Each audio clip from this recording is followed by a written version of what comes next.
இதன் பெயர் இஞ்சி குழம்பு.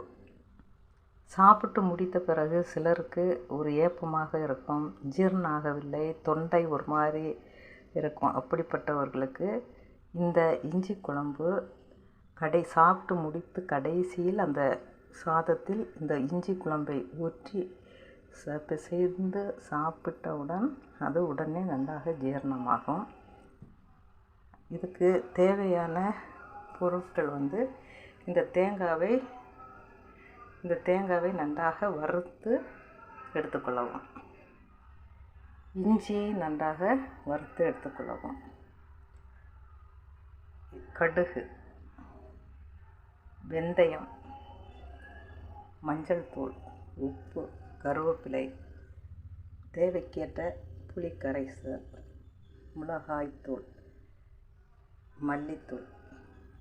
இந்த இஞ்சி குழம்புக்கு தேவையான பொருட்கள். முதலில் நல்லெண்ணெய் ஒரு 200 நல்லெண்ணெய் ஊற்றவும். ஊற்றி இந்த கடுகு வெந்தயத்தை போடவும், கருவேப்பிலை போடவும்.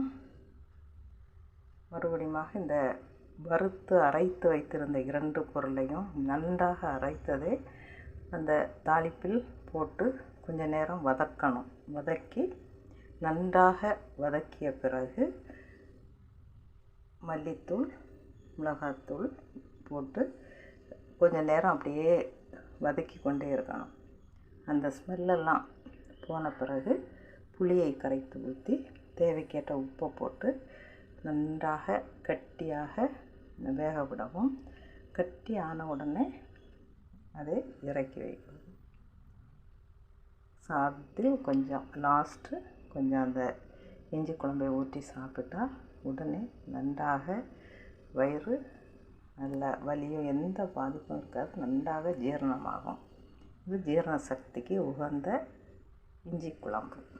தேங்க்யூ.